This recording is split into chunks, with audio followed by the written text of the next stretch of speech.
Oh, hey there. Didn't see you there. Oh, me? My name's Michael, and this is the Utah Pantages Theater. You just walked in, huh? Oh, you don't know the story about the Pantages? Well, that's all good. Let us fill you in on the details. But first, let's give you a tour. This is the hallway. This is some ornamentation in the hallway. This is this thing. That is that thing. This is the grand lobby. Ooh, grand lobby. Wow. This is the ceiling of the grand lobby. This is the ramp up to the mezzanine. That's the mezzanine up there. That goes into the theater.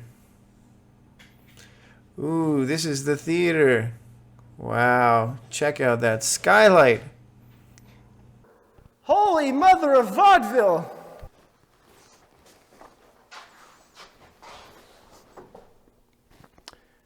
Welcome to the Utah Pantages Theater. Hello, welcome to the Utah Pantages Theater. Welcome to the Utah Pantages Theater.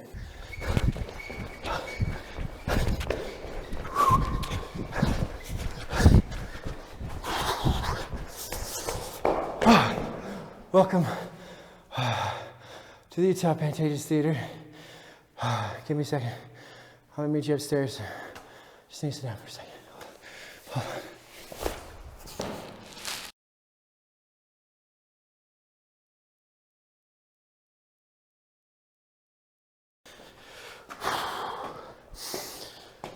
Whew. Oh, goodness. Okay. So, the Utah Pantages is a 103-year-old theater. Built in 1918 by Alexander Pantages. It was first a vaudeville theater.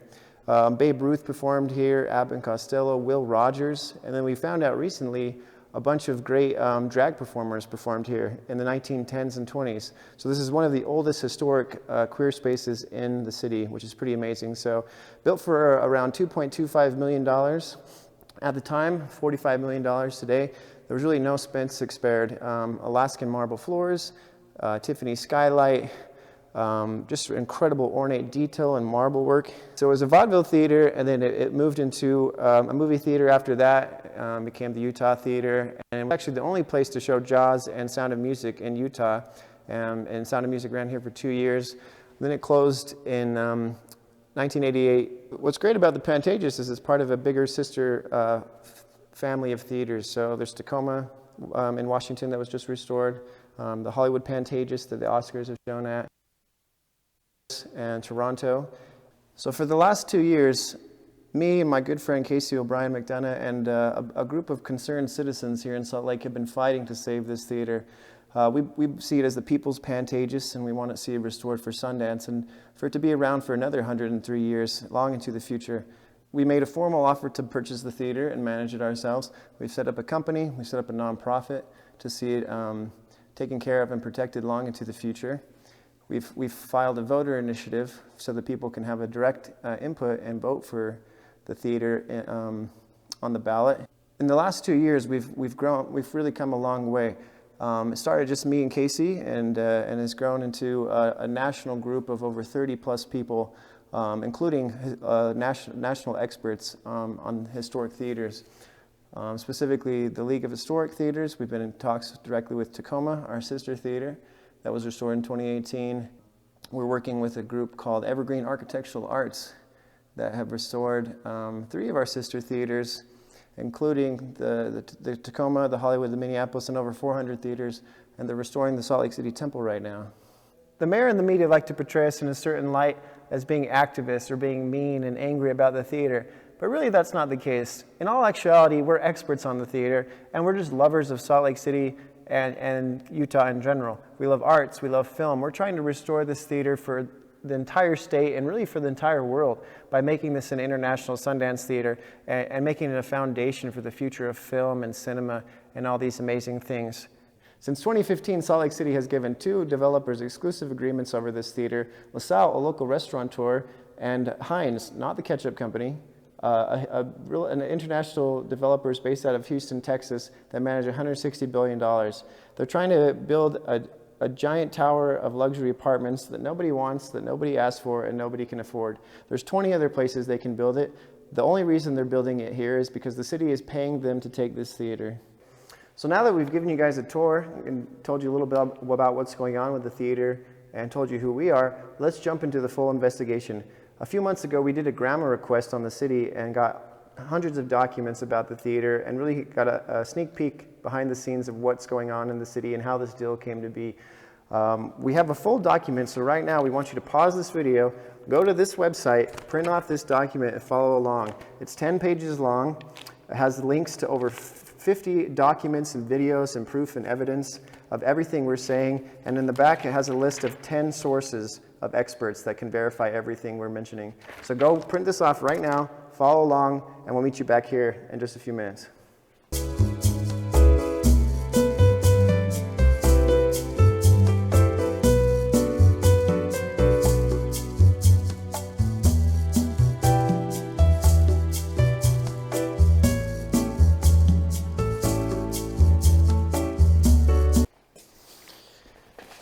Alrighty, you guys got your investigation printed out, ready to follow along?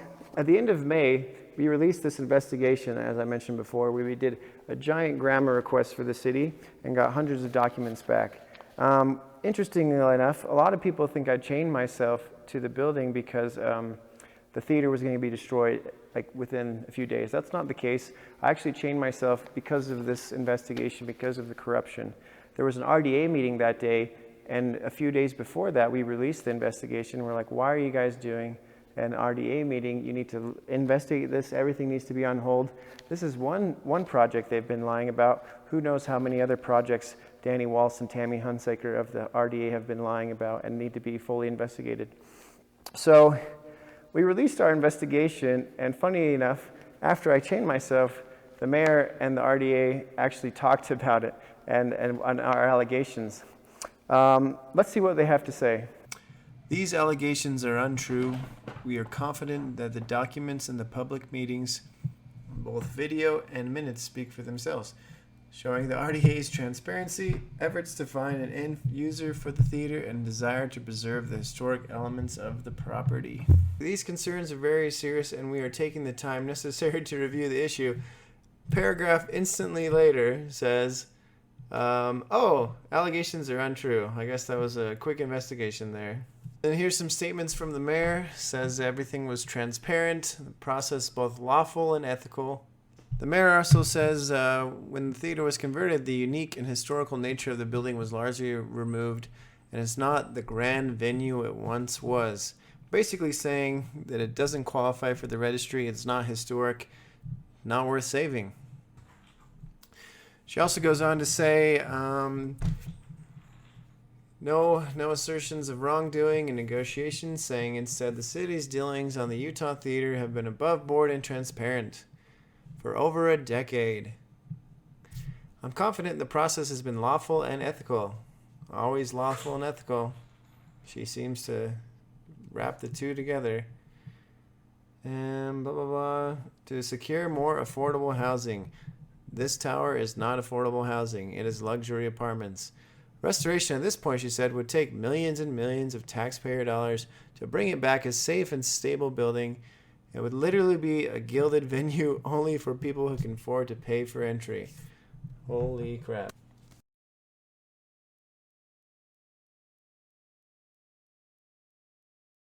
Oh, okay. So RDA spokeswoman and the mayor says all of our allegations and a 30-page, 12,000-word investigation with dozens of sources and documents is untrue. All right, let's just take the word for it, I guess. I guess we're good to go. Let's, just destroy the theater. See you guys.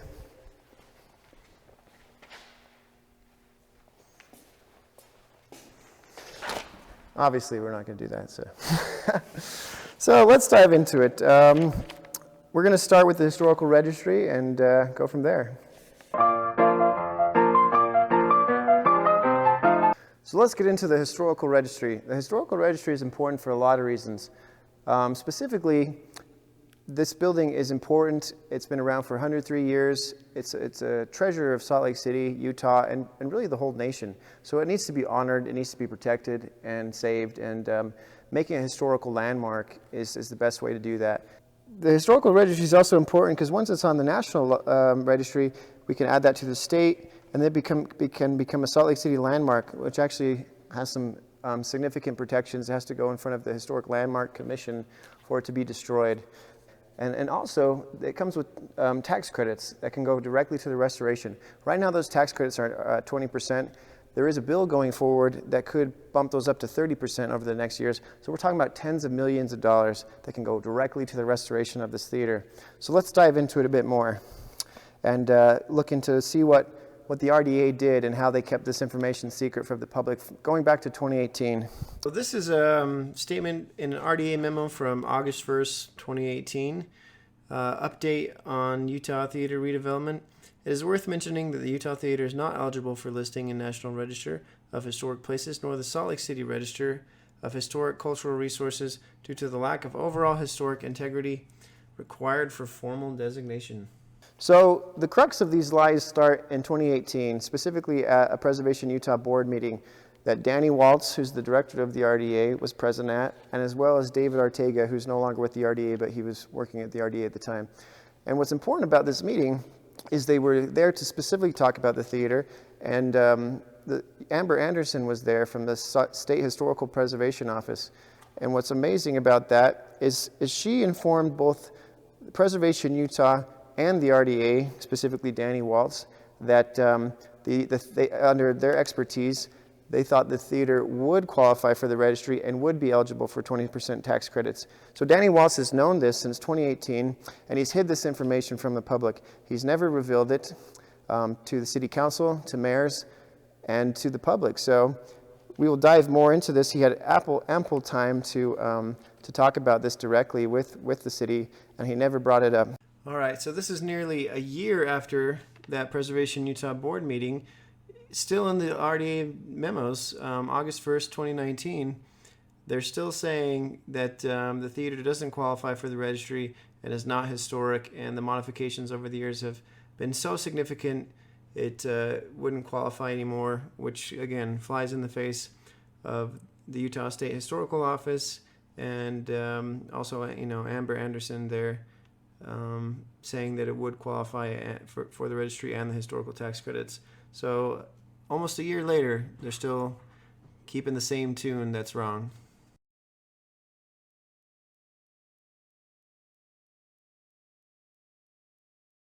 My name is David Ammett. I'm here not representing myself, but rather the organization I represent, which is Preservation Utah.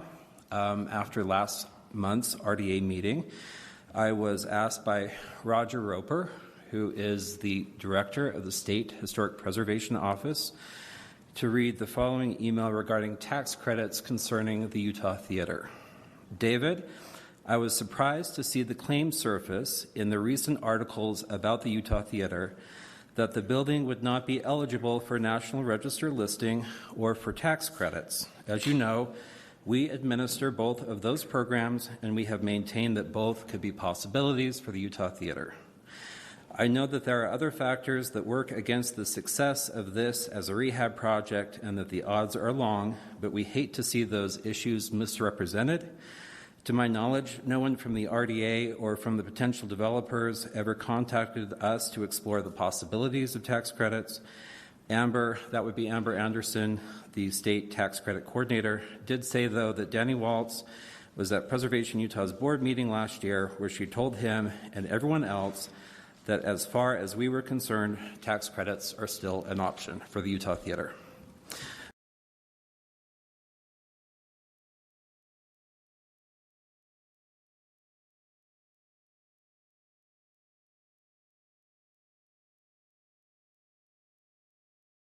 Yeah, mine is actually just a follow-up in regards to the public comment that we had for tax credits. On historic tax credits, what's the usual percentage that you get on that? I mean, it's a huge gap, and you're looking at that, but I don't think as an RDA board member I've seen us use historic tax credits for that. So, yeah, we haven't generally. That's something the developers bring to the table. I think as part of our capital stack, we anticipated we'd qualify for the 10% amount.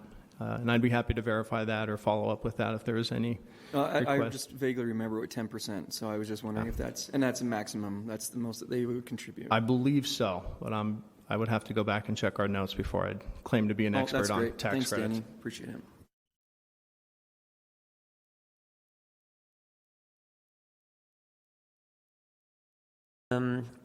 So I also had a question. Where did I remember asking about the historic designations and whether or not that those would apply, and I kind of assumed that that included the taxes. Where did we get the information that those wouldn't, that the theater wouldn't qualify?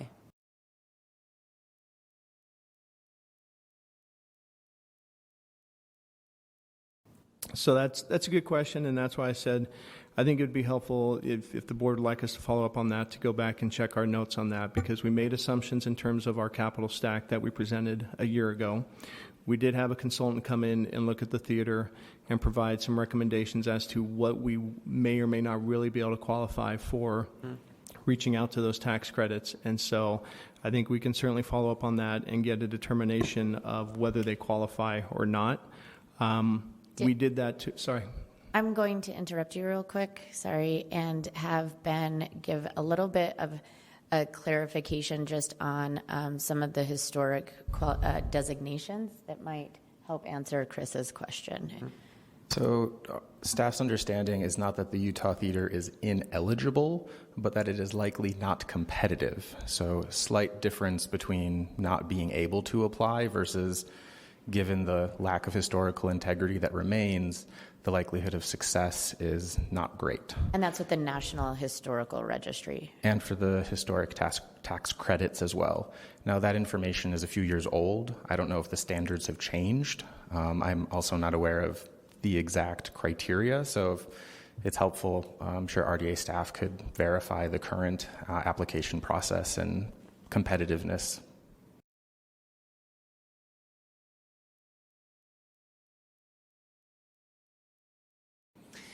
I mean, I'd like to know that, because even if ultimately it doesn't make the difference, part of what the information that I've gotten that I've been relaying to the community, and maybe I misunderstood, it was given to me quite a long time ago, was that this doesn't meet those qualifications. Not that it was a long shot, but that it was like not on the table. So I would love to know, to have clarification on that, just so that I can know when I'm talking to residents. So this is evidence that Danny Waltz lied directly to a council member's face when specifically asked how they knew the theater wouldn't qualify. He never mentions the Preservation Utah board meeting.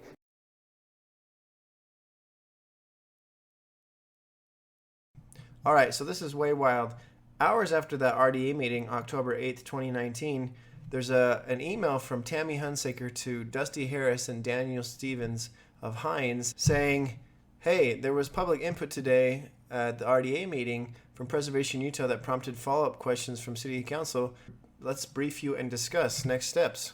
Dusty responds, loops Joel LaSalle in, who's also one of the developers on the deal, the LaSalle Hines deal to destroy the theater. And Tammy says, David Ammett with Preservation Utah read a letter from SHPO, the State Historical Preservation Office. I believe it was Roger Roper, stating that the theater could be eligible for listing on the National Register for tax credits. This prompted questions from City Council about eligibility, status, and related efforts. City Council members also had questions as to the value of the property and the proposed sales price. Super wild. Basically, hours after that RDA meeting, instead of bringing David Ammett or Amber Anderson, people who actually have some experience and knowledge with the reality of the historical tax credits, they basically go to the developers to collude with them to hide this information from the public, from the council members, and from the mayor, and basically anybody, just right out in the open, the RDA colluding with developers against the best wishes of the city and direct questions from sitting city council members. They then proceed to go on to another RDA memo, October 24th, 2019, a few weeks after that RDA meeting, and continue to peddle false information to the public and to everybody about the theater, saying the RDA has been advised about the theater's eligibility for the National Register of Historic Places.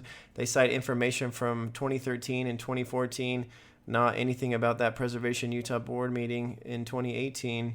They talk about how the theater can't be used for a historic district.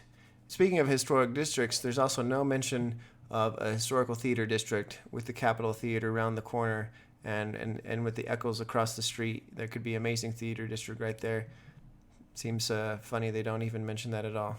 And again, continue to peddle the information that the theater is not eligible for the registry, specifically saying while the theater is not currently competitive for listing on the National Register of Historic Places and therefore not eligible for historic tax credits, there is a possibility that the theater could become eligible once a restoration was complete. However, this would require the capital investment required to complete the restoration be secured upfront with no guarantee of future tax credits.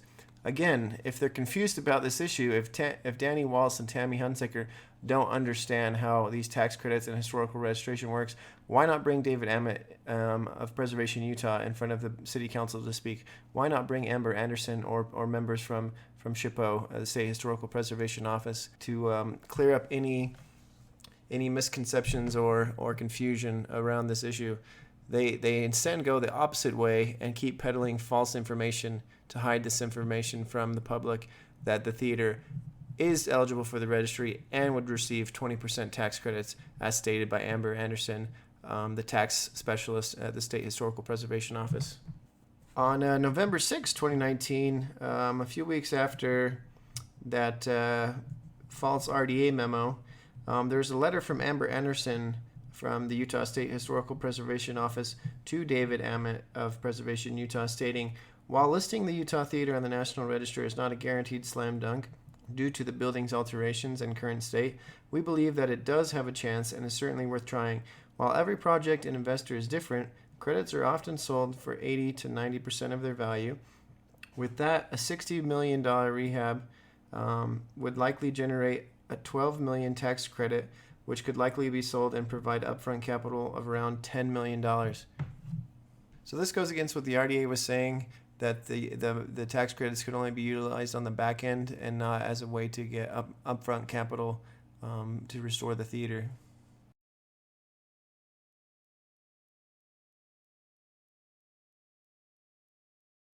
And then we do have some follow-up information based on previous discussions with the board. I think it was the last meeting, the question of historic tax credits came up, and whether or not the theater was eligible for historic tax credits.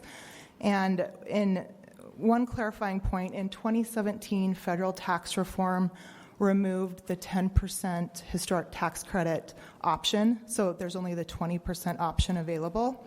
And we have been advised in the past by two different primary sources that the site is not eligible for listing on the historic register and therefore eligible for the 20% tax credits. The first one of those sources was the Utah Heritage Foundation, now Preservation Utah.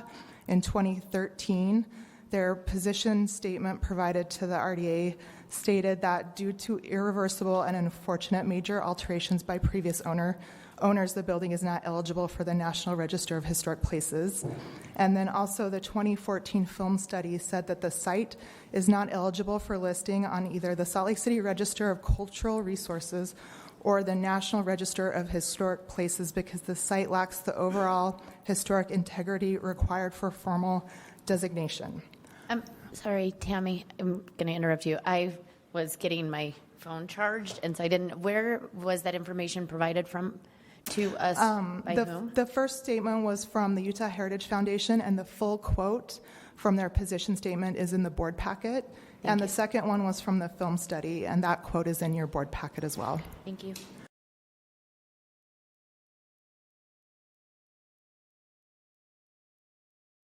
That is not true.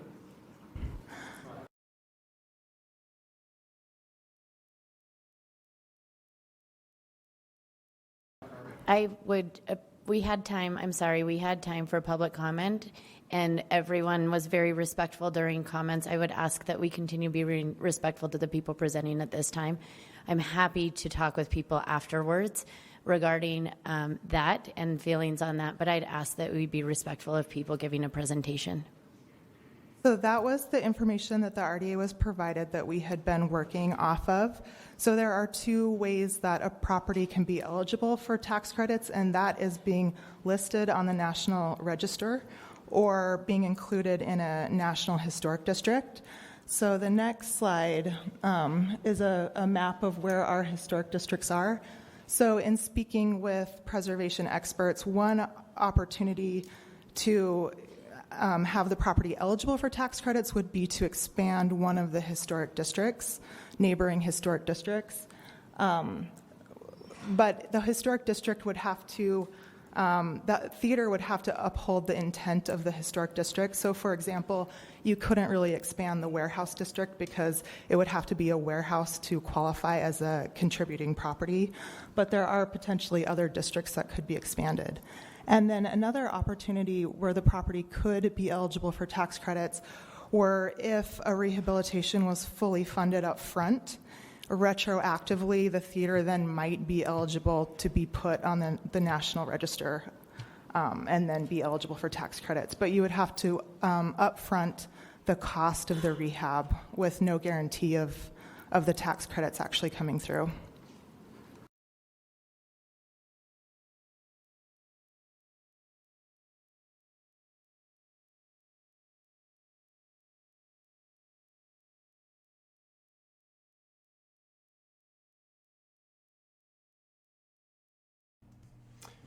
Third time's the charm. A week later, November 14th, 2019, there's a letter from Preservation Utah's David Ammett to the RDA and City Council members that says, I wish to stress that it's not Preservation Utah that decides which buildings are and are not eligible for the National Register. Rather, it is the Utah State Historic Preservation Office, SHPO, the local administrator for all federally mandated and supported preservation programs, that decides a building's National Register eligibility. Up through fall of 2018, SHPO asserted that the Utah Pantages Theater was not register worthy, but then announced a reversal of this position at Preservation Utah's September 27th, 2018 board meeting. Mr. Danny Walsh and Mr. David Arteaga attended this same meeting and learned together with Preservation Utah of SHPO's reverse position. Despite this fact, the RDA has maintained until recently that the Utah Pantages Theater remains ineligible for the National Register and all preservation-related tax credits. The accompanying November 6, 2019 letter from Ms. Amber Anderson, SHPO's tax credit coordinator, provides the final word on the Utah Pantages Theater's chance for listing on the National Register and for obtaining tax credits. So there was a Preservation Utah board meeting in 2018, a letter from Amber Anderson to David Ammett in November 2019, and then another letter in November of 2019 from David Ammett, and the RDA still did not clarify the points, and it's kept peddling the false information that the theater would not be eligible for the registry and would not receive the tax credits, when in fact it would, and would receive the 20% tax credits. So again, they've been lying for now 3 years about this, and still to this day don't admit that it would qualify for the registry and that it would receive the 20% tax credits.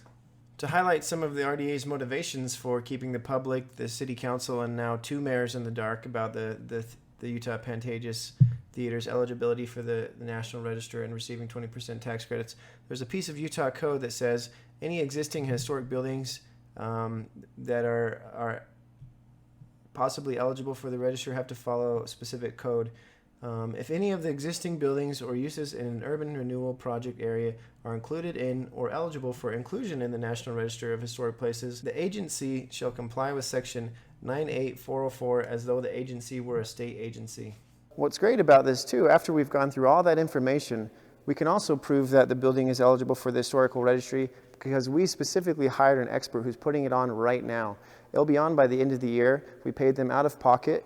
And he's working with the State Historical Office, who's working with the National Park Service to do the full application to finally make the Utah Pantages Theater to be nationally recognized on the National Registry. Additionally, what's amazing is we have a quote from the League of Historic Theaters who we're working with, who are, again, the national experts on the subject. They represent hundreds of theater owners and are working directly in restoration of theaters. They said the only reason the Utah Pantages Theater is not on the historical registry already is because the city never submitted it. We've never seen any evidence of an application that they ever tried to submit it. And it took 2 random citizens to hire an expert to put it on after the city has owned it for 10 years. All right, perfect. So we just went over the historical registry a bit. Let's now jump into the inflated restoration costs. The RDA has been lying for years about the theater costs and what it would actually take to fully restore the theater. They've been saying currently $60 to $80 million, which is just astronomical, and no historical experts on a nationwide level agree with this, including the League of Historic Theaters. They go in the face of our sister theater in Tacoma that was just restored in 2018. So let's get into it. So this is a list of restoration costs that we got from our sister theater, the Tacoma Pantages, that was restored in 2018. We got these numbers directly from the director of the theater and his caretaker who oversaw all restoration for the Pantages up there. These numbers are extremely accurate and really highlight a very different picture than the RDA paints for our Pantages. And we're not saying it'd be as cheap as the Tacoma Pantages. Their theater was in better condition than ours. But, I mean, these numbers are comparable because it's the exact same family of theaters, same architect, very similar designs. You know, you can't really get any closer to this theater to ours. So, I mean, there's no way that 60 to 80 million dollars for that the RDA says is just astronomical and insane. An RDA memo in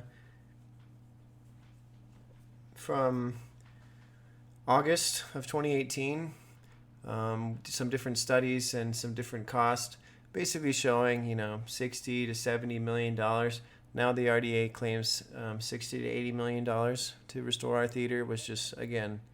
It's just ridiculous and flies in the face of not only our other sister theaters and what they cost to be restored, within the last 5 years, but all other theaters being restored on a nationwide level. These costs are just insane, and they really just show the ignorance of the people coming up with these numbers in terms of historic restoration going on across the country for historic theaters. And these are just to show the nature of how propaganda works. The RDA comes up with these fake numbers, and then they pass them off to the council, they pass them off to the mayor and the public. The media picks them up, and now all of a sudden all the media channels are stating false numbers. So the RDA comes up with these fake numbers, 60 to 80 million. And then all the news stations pick it up. Salt Lake Tribune, it's the Fox 13, ABC4, and then in Slug Mag, even Chris Wharton, the council member, keeps citing these numbers, 60 to 80 million dollars, and they're just, these are fake numbers. They again don't match reality. They don't match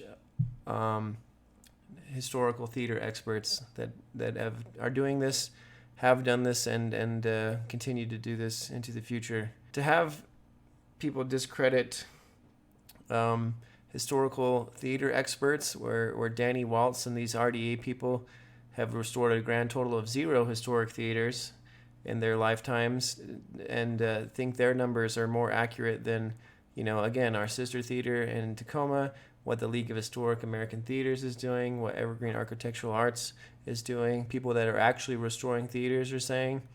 It's pretty laughable, really. And we really want to highlight the fact that no historic theater experts were ever consulted on our Utah Pantages Theater. We have it directly from our sister theater, Tacoma, that they've never been contacted by anyone from Utah. It just makes sense, like, why wouldn't you reach out to the other sister Pantages theaters that have been restored already? Hollywood, Toronto, Minneapolis, Tacoma. Why wouldn't you talk to the League of Historic American Theaters, the national experts on this subject? Why was Evergreen Architectural Arts never contacted, who have successfully restored 3 of our sister theaters, and publicly agree with us that the costs are actually, closer to 35 to 40 million, not 60 to 80 million. Next, we're going to talk about canceled seismic upgraded costs in 2019. This has been a contentious point for the RDA for a long time. They've been claiming that it would cost $15 million to make the Utah Pantages Theater structurally and seismically safe here, and really just too much money to even bother with.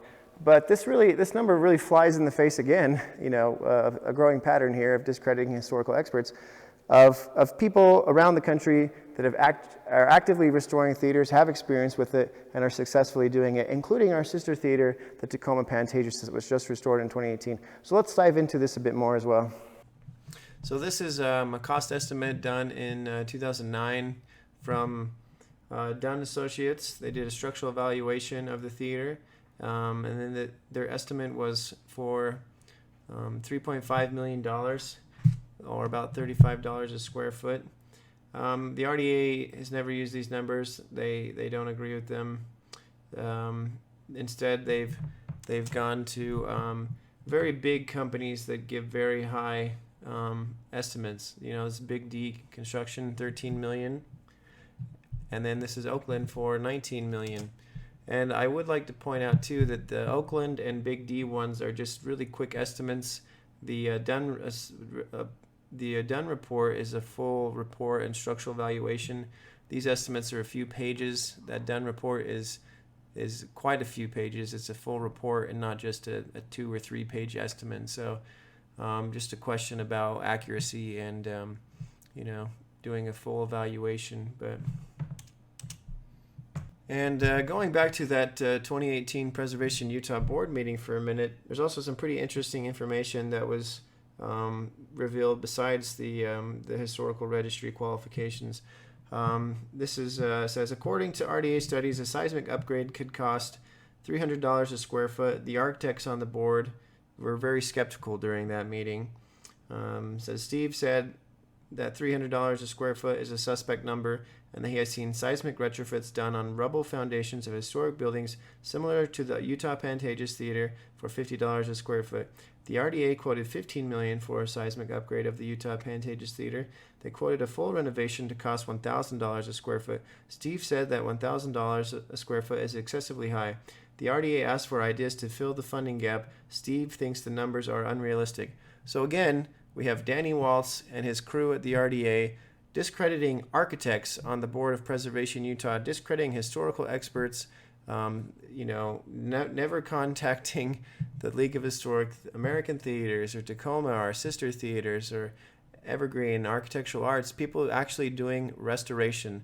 So again, the idea that Danny Waltz, who's restored a grand total of 0 historic theaters in his entire life, is discrediting architects, preservation experts, and people who are actually managing our sister Pantages theaters is just so ridiculous, it's beyond belief. In 2019, there were supposed to be some new structural estimates done for the Utah Pantages Theater that would have been more accurate than just the quick estimates that Oakland and Big D did, or the older report from Dunn that was done 10 years before in 2009. These were supposed to be done by NDC, and then led by an architect named Vincent Hauser based out of Austin, Texas.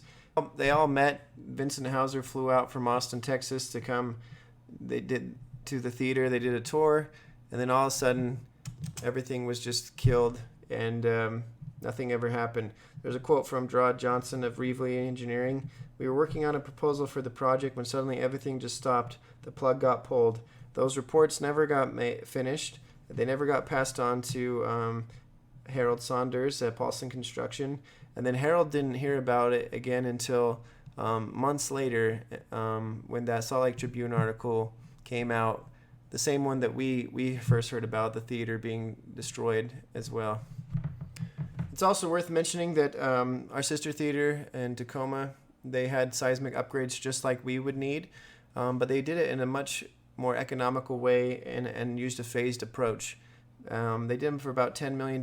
So they did it in a phased way. So they went in every once in a while. They closed the theater down, did a round of $2 million in seismic upgrades, opened the theater back up, then came back around and did a few more, and phased it. It's not like they had to do all of that at once. So to say that we need like 10 or $15 million like within like a day to get all the seismic upgrades done, it's just not how it works. We could do it phased way as well, just the same way our sister theater did it, and have an economical approach. And again, there's no way, it would cost as much as the RDA has been peddling.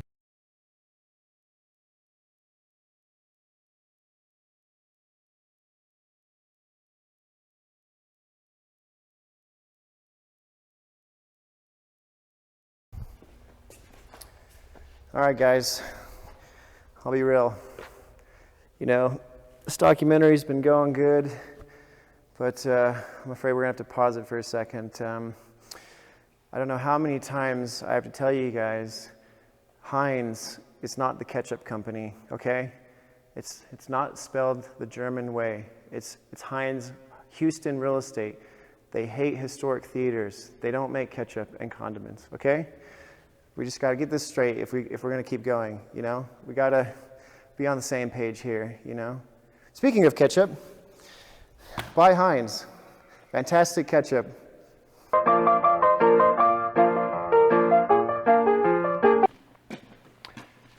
Alrighty, so now we're seeing a growing pattern of behavior here where the RDA has really orchestrated this deal to kill this theater and set it up for failure that doesn't meet with reality. Specifically, in 2018, there was a Preservation Utah public survey that they were working on that would have had a website for the public to go on, make comments, have direct input of what they wanted to see to happen for the theater, and it would have opened the theater for tours. And interesting enough, there's an RDA meeting in September of 2018 where they talk about this public survey with council members. And it's funny because 2 weeks after this is that Preservation Utah board meeting we talked about before, where Danny Waltz and David Ortega were there. They were informed that the theater would qualify for the historic registry and receive the tax credits. But in this meeting, they were setting up this public tour as a way to show the public that the theater wasn't historical and there was nothing worth saving in it. And after this came out, in that Preservation Utah board meeting, just quietly after, this public tour was just canceled and no one ever heard about it again because they don't want people in here, Look at the skylight up there. That's amazing.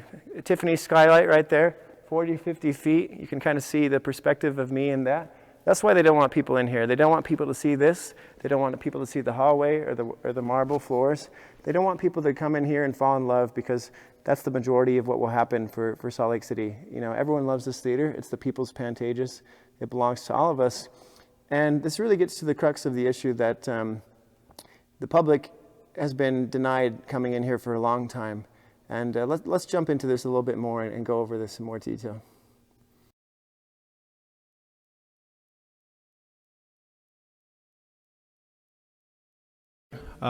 Putting information out along with this memo and doing that in conjunction with Preservation Utah, just to gather some public input and sentiment in terms of the theater and the project.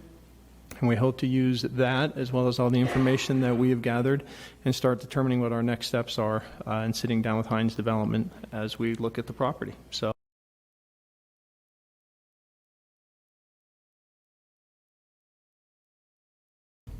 Do you have a timeline for the survey with Preservation Utah? We are hoping to get that. Do you know the exact? Yeah, we're looking at getting it out October, first 2 weeks of October. With results by end of year or what? Results before end of the year, right? We would like to have it before November. Great.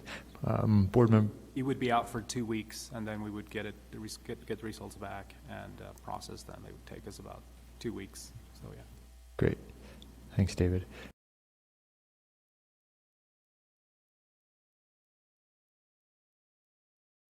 My question for you in the staff report, tell me if I'm wrong, I thought I read that there weren't enough historical items in the building to really call it historic, right? Correct. So that basically says that we're at ground zero unless it comes back with the study that you're talking with the preservation, right?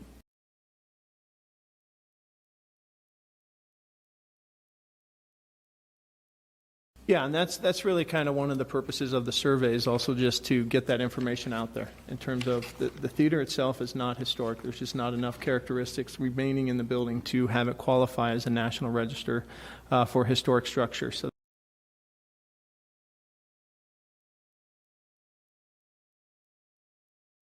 I guess for the future for me is there, once the preservation study comes back and it says there really isn't anything worth preserving, is there anything in the interim that we could be working with Hines and LaSalle Group to see what we can do to streamline that process to help them move it forward? That you just basically outline what our next step is with Hines, is to figure out what that step is to move forward and work that out with them and what they're looking at as far as their process.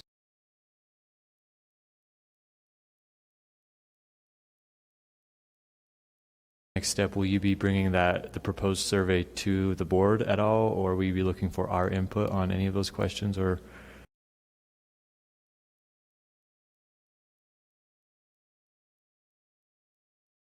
We will bring the report or the findings back to the board so that you know exactly where those were. And that's essentially, we're working with Downtown Alliance, who's taken the lead on that survey, and pulling in us and Preservation Utah to help be the moderator for that and the facilitator for that webpage.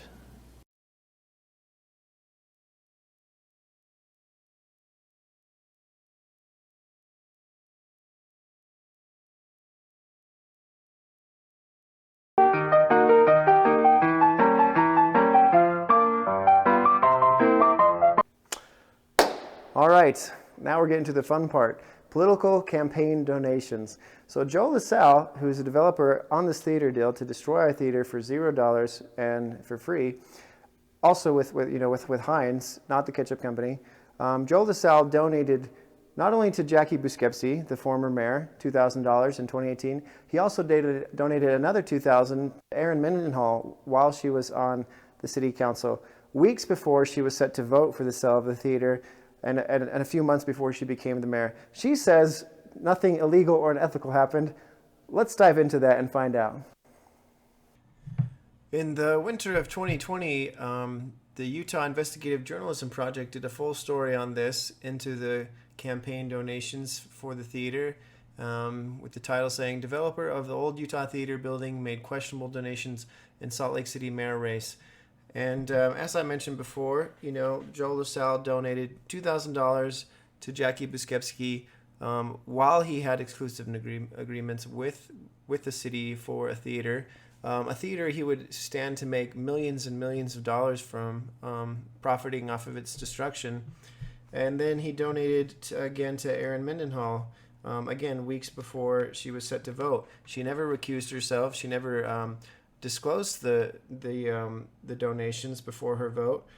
He donated on October 14th, 2019, $2,000 to her, and then she voted for the deal in December of 2019, just a few weeks after that. She says that she didn't do anything illegal or unethical, and again, those are two very separate things. If it's not illegal, it definitely should be illegal, and it's definitely 1,000% unethical. It's interesting that at 41 years of age, Mayor Erin Mendenhall still doesn't realize the difference between legality and ethics. She should have disclosed that. She should have recused herself from the vote. We should not have developers donating thousands of dollars while they have exclusive contracts for multi-million-dollar properties and deals with the city. That just seems insane and ridiculous. And then again, it's not just Joe LaSalle. In 2019, for her race for mayor, she took over $70,000 from ties to real estate and developers and other money interests. So when she takes tens of thousands of dollars from money interest in these developers, it doesn't seem so wild we have a housing crisis. Our mayor and city politicians shouldn't be taking tens of thousands of dollars from developers and putting those money interests ahead of the interests of the people. There's no way that destroying this theater is in the betterment of Salt Lake City or Utah, or for the 1.2 million people that live in the greater Salt Lake area, or for the millions of people that will live here after in the coming decades.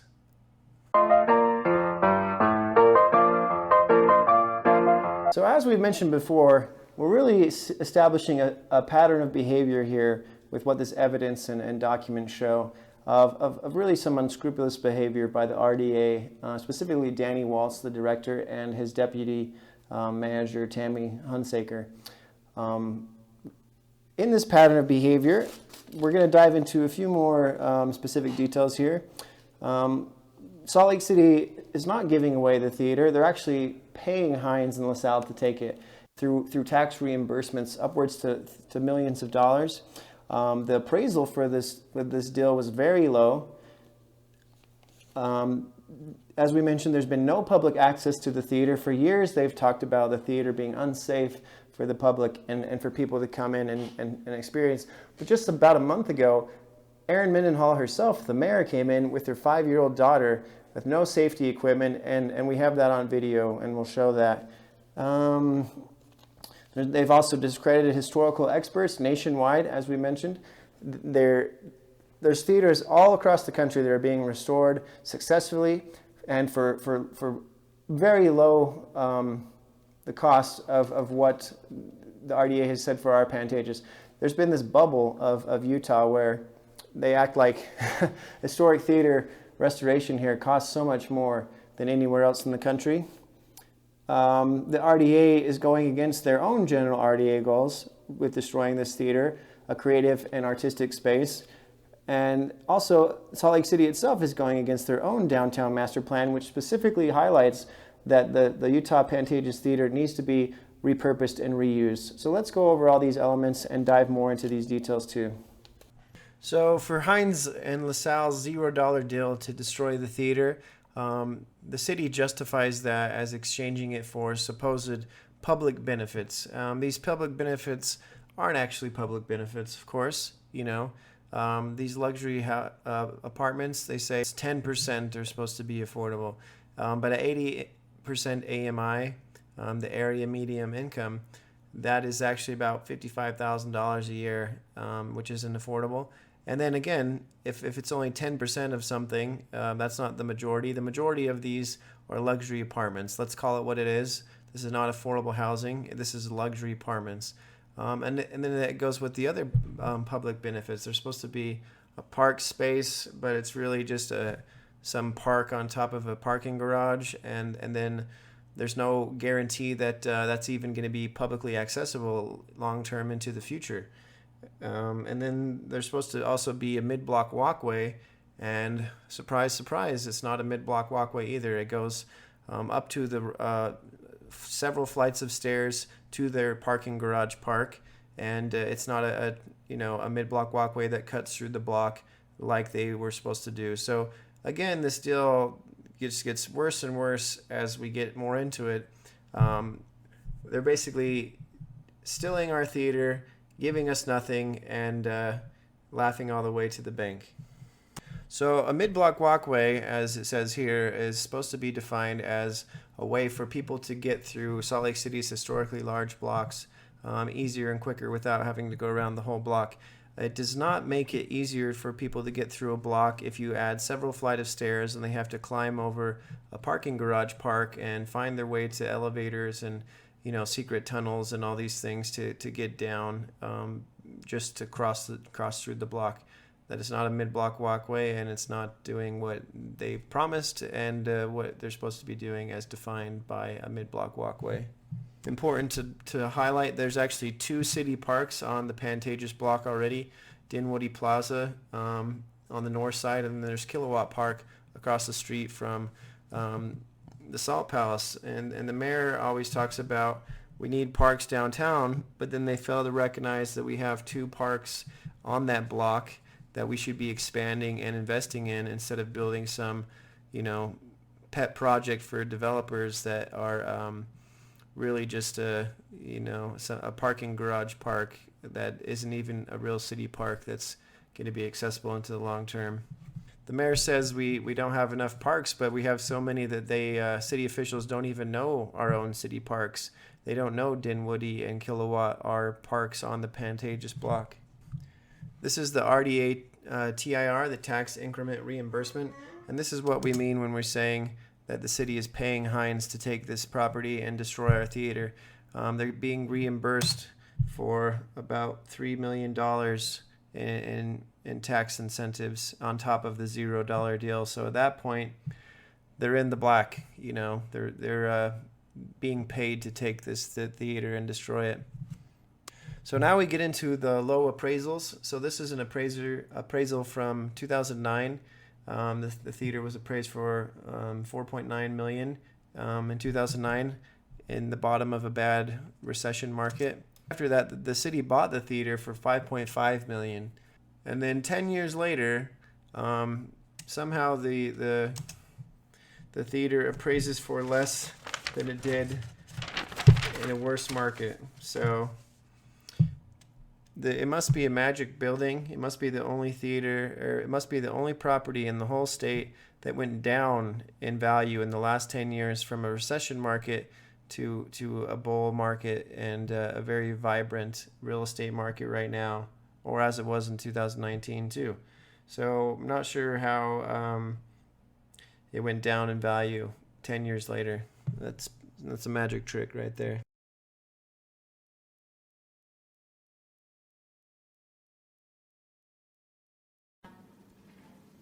So Danny, just for clarification, if you have that, that would be great. If not, I understand. But how much do we buy this property for? How much is it valued at right now? And how much are we selling it for?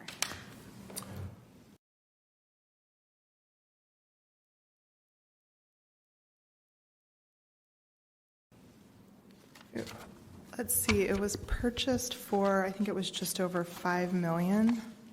Let me find, I don't have the exact number in front of me. It was valued in May at $4,070,000, and that was the land only because it's difficult to place a dollar amount on the building. It depends on how you're looking at the building in terms of if you're restoring it, what you're doing with the building. So the land value right now is $4,070,000.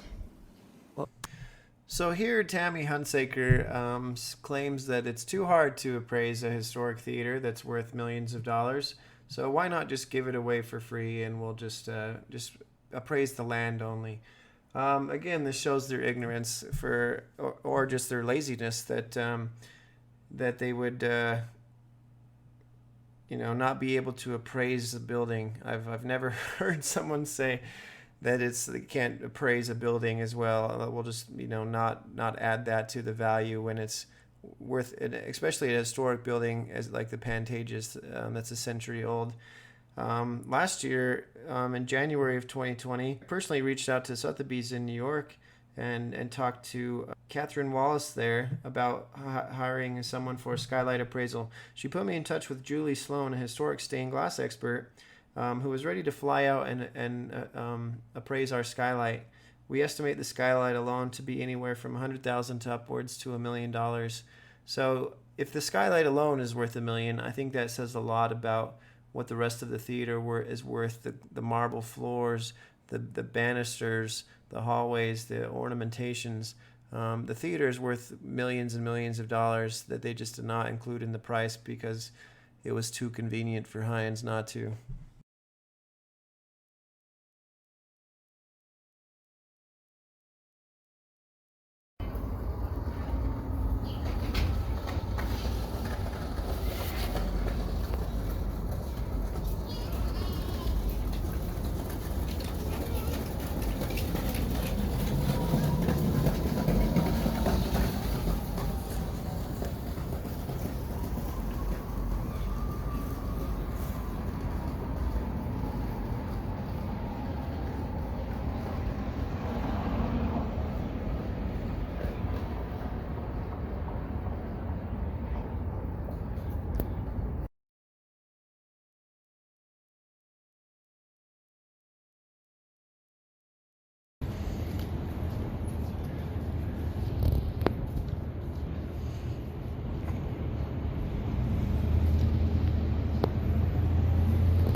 So quickly, here's the RDA going against their own redevelopment goals.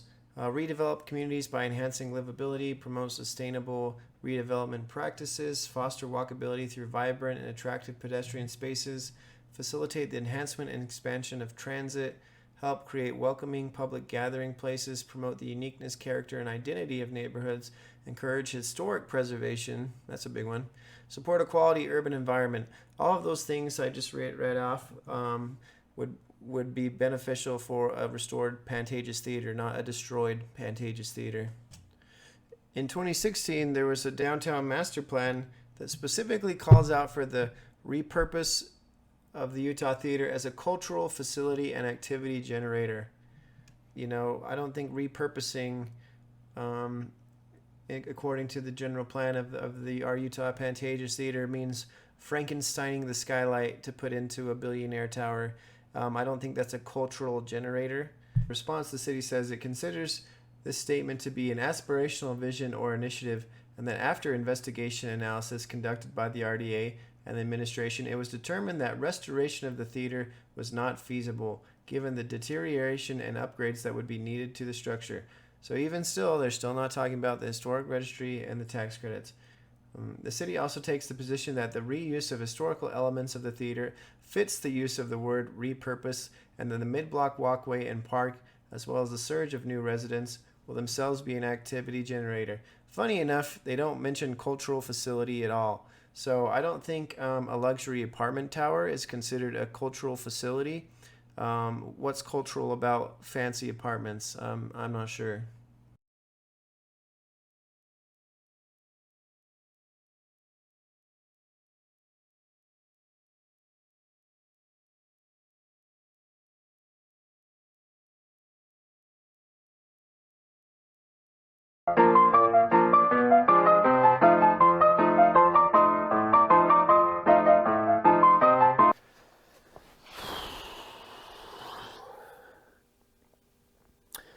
One of the most unsettling things about this grandma request is the conversations that Hines has had with the RDA through emails. There's 3 emails specifically we want to highlight that are very unsettling for us and specifically the public.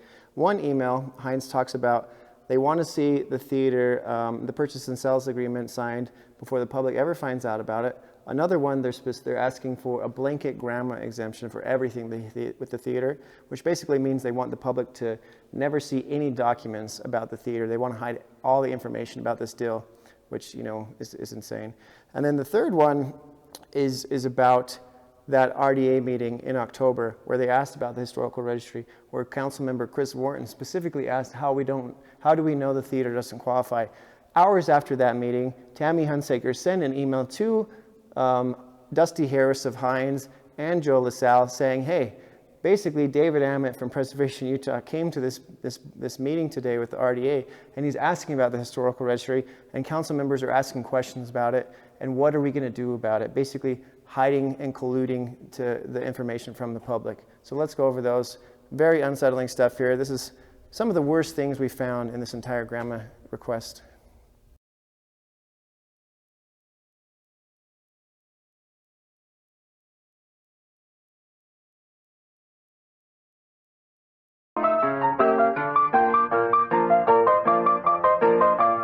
All right, so wrapping up our investigation here, we went over a lot. We went through the historical registry, how the city's been lying about that, how they inflated restoration costs from 35 to 40 million to upwards to 60 to 80 million, how they canceled the public survey in 2018, they canceled the public structural reports in 2019, political donations from LaSalle to Mayor Erin Mendenhall weeks before she was set to vote on this. This whole pattern of behavior, Salt Lake City basically paying Hines to destroy the theater through tax reimbursements, low appraisal numbers, no public access to the theater, discrediting historical experts, RDA going against their own general RDA goals, Salt Lake City going against their own downtown master plan, Hines emails colluding with the RDA to hide information from the public and closing the deal before the public ever found out about it. And wrapping this up, we just wanted to talk about the nature of RDAs in general, which are redevelopment agencies, right? So this is really wild. So in 2011, Governor Jerry Brown of California, he just dissolved all 400 RDAs. What they found was the RDAs were acting as basically, they call them shadow governments or rogue agencies. They were siphoning billions of dollars that would going directly to public good, education, housing, things like that, services for the public, going into the pockets of developers, basically acting like these tiny little mafias that were never publicly elected, never accountable to the people, and siphoning billions of dollars off. I want to read a quote about that real fast. So, California's secret government. In theory, RDAs spearhead blight removal. In fact, they divert billions of dollars from traditional services such as schools, parks, and firefighting, use eminent domain to seize property for favorable developers, and run up California's debt to pay those developers to construct projects of dubious public value, such as stadiums and big box stores. Most Californians have long been unaware that these agencies even exist. As the activist group Municipal Officials for Redevelopment Reform puts it, RDAs constitute an unknown government that consumes 12% of all property taxes statewide. It is supported by a powerful Sacramento lobby and is backed by an army of lawyers, consultants, bond brokers, and land developers. And this is really fascinating because this is exactly what we see with how this deal to destroy our theater was set up. The public was never involved. It was behind closed doors. So again, Hines, not the ketchup company, could steal the theater to build a luxury apartment tower for $0. Hines manages, again, $160 billion globally. You know, this is really something that's very shocking, and it goes beyond, way beyond the theater, because the Salt Lake City RDA, they manage tens of millions of dollars and manage dozens of acres of property. You know, we know about the theater, but what else is going on? This is why we talk about this deal needs to be halted, immediately. But more importantly, there needs to be investigation into the RDA. What else are they doing? And there needs to be real accountability to the people, and there needs to be RDA reform. And this is a very serious issue that we kind of stumbled on trying to save the theater, and it needs to finally have a light shed on it. That's the whole point of this investigation. All right, so we've talked about the past and all the failures that led us to this moment. Let's turn this around and let's talk about the future, right? Let's talk about how this theater is amazing, how we're going to save it, how we're going to restore it into something incredible. As a Pantages Theater, this is one of the greatest theaters in the entire country, and specifically, we also have Sundance right in our backyard here to marry the two ideas and bring something special together. The theater right now is a national treasure. We're going to restore it into an international one. We're going to make it the Utah Pantages Cinematic Theater. It's going to be a theater for film. The theater was always a vaudeville theater, a movie palace. So we're going to keep that and honor that history of the last 103 years and build off it into something new while making a historic theater district right here with the Eccles across the street and the Capitol Theater around the corner. We're going to fully restore the Pantages Theater back to how it was. We're going to build a restaurant, a bar, a lobby, and a lounge space, additional movie screens above, space for film education and resources, having Utah Film, Theater, Art, and History Museum that honors the theaters we've lost and honor Utah's amazing film history. We're going to have a retail atrium in the middle of the building. This deal also involves Twisted Roots, Ari's Barbershop, Southam Art Gallery, and Becca and Rob, those stores right out front on Main Street. Instead of kicking them to the curb like Hines wants to do, we're going to incorporate them into our design and make sure they stay here for years to come and be a part of this with us and revitalize Main Street way into the future. There's a possibility to actually have real affordable housing. Hines is trying to build things that aren't affordable. And then also rooftop botanical gardens and a booming and revitalized Main Street. A theater brings something of creativity and art and tourism to a city that a luxury apartment tower could never do, especially in the heart of downtown. Not only is this a bad deal because it destroys our theater, but building a tower of luxury apartments in the middle of Main Street downtown is the worst location for that, and it's just only going to kill Main Street and not revitalize it in the way that a historic theater district could. So our ideas for the Pantages in the future are really 4 different things, right? So we have Sundance in our backyard, one of the greatest film festivals in the world. We have the Utah Pantages Theater, a historic theater, 103 years old. Really no other theater like this in the world. And then we have incredible film history. in Utah. So Martin Scorsese, the great director, has always talked about the three American genres of film, the gangster movie, the musical, and the Western. Utah is so famous for Westerns, specifically with John Ford filming movies in Monument Valley, going into Butch Cassidy and the Sundance Kid, and Sundance. Next to New York and California, Utah is really the third, in my opinion, or sometimes even neck and neck with incredible film history and what it's given back to world cinema. And then the fourth element we're combining with these things is the future filmmakers of Utah. This will be a perfect foundation to have them hone their skills, build their crafts, and get help and support to become the next great filmmakers. It's really my belief that the next great filmmakers in the world are living in Utah right now, and they'll come and be a part of this theater, and that's where they'll learn to become masters of film. So this was really more than just the theater, right? Obviously want to save and restore it, but that's really, we're using it as a foundation for the future of film and cinema by building additional screens here, by doing all these things and making space for film education and the arts. So people come here, watch a movie, then they stay to get help to make their own. And we're building this into an international theater where there really isn't any cinema theater like this, you know?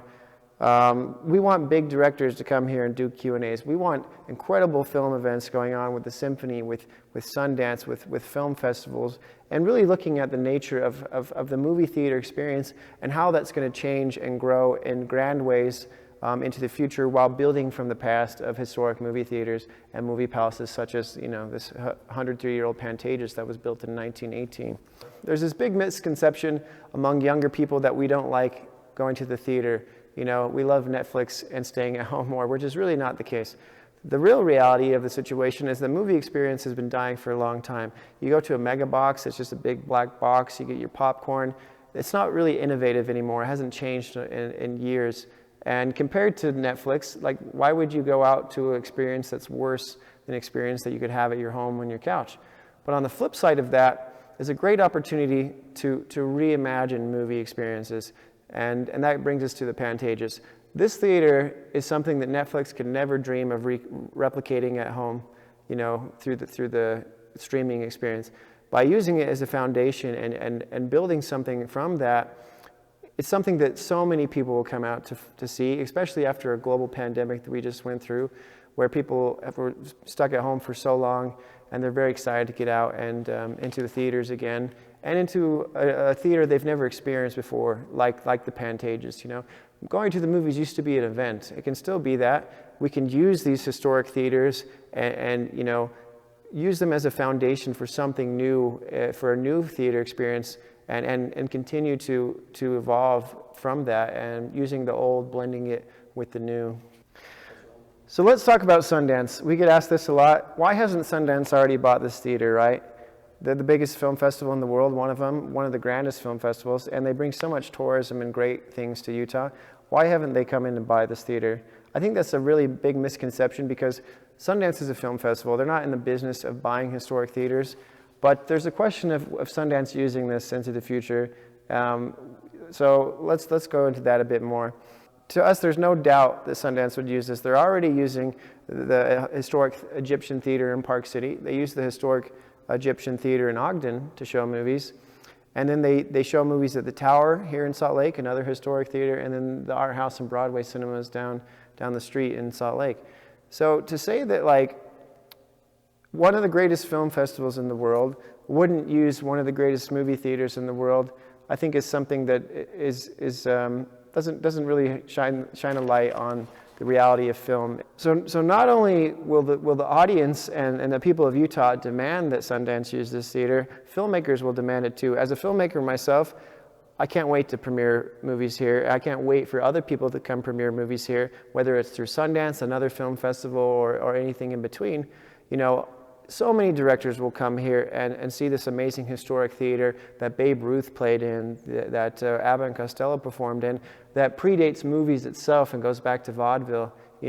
Adding this to Sundance is really an incredible thing, and it's something that is going to make the Pantages and Sundance even better than they were before. So there's lots of events we can have at the Pantages. You know, we talked about Sundance and film festivals. The theater's big enough to have its own film festival. We could have a vaudeville festival here and really honor the legacy of that. You know, we talked about historic drag queens, you know, have drag shows here again. There's a great drag community here in Salt Lake City. And then, you know, it's right next to Comic-Con, right next door. This is Salt Palace for FanX. So we can have FanX events here. There's bringing the symphony here to show movies with music, having the orchestra play. We can have big name directors come in for Q&As and do those sorts of things. All right, before we wrap up, we want to talk about this corruption is going on in real time, right? These aren't events that just happened in 2018 or 2019. Right now, they're still going on. On Wednesday, this coming Wednesday, July 14th, 2021, we're having a rally to save the theater right in front of the theater, 144 South Main. Come out, bring all your friends. Let's save this theater. Let's stop this deal. In this planning commission meeting, there was an open house in March of this year to April. A few days ago, Hines added 26 more pages to that report that no one ever saw, the public never commented on, and they're just trying to railroad this deal through and make sure that people don't have any input to save their theater. But we're not going to let that happen. Come July 14th, come out to this rally to save the theater, and you know, let's stand up. Let's save our buildings. Let's save our historic places, and make something better for Salt Lake. Not destroy something, but reimagine something and restore something important. You know, these are historic treasures that we need. And we want to end this documentary on talking about legacy, right? What is the mayor's legacy? What is Hines' legacy? A legacy of destruction, of deceit, of hiding information from the public, taking money from corporations, putting the interests of money and these developers ahead of the people. It's not a good legacy to have, and we want to talk about our legacy, right? So this is Michael Ballum here from Logan, Utah. He saved 5 theaters, specifically the Ellen Eccles and the Utah Theater. You know, that's his legacy, is saving theaters. This is Van Summerall, another Utahn from Ogden, credited with saving the Ogden Egyptian Theater. That's his legacy of saving theaters. Van is a hero of ours specifically because apparently the story goes that he stepped in front of a bulldozer to save the Ogden Egyptian, and now it's as a staple of Ogden. I think everybody in Ogden would agree how amazing that theater is and how glad they saved it to be. But also, the crazy thing about this is it took 12 years for Van and the Ogden Egyptian Fund to save the theater. You know, we've been doing this for 2 years. We're more than happy to do it for 10 more years. You know, we're in this for good to save these theaters. This is the legacy that we're a part of, and it's the legacy we honor, you know. So come out July 14th, come rally to save the theater. Let's join this amazing Utah legacy. Let's save our Utah Pantages Theater, and I'll catch you at the movies. Thanks for watching.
Wow, holy guacamole.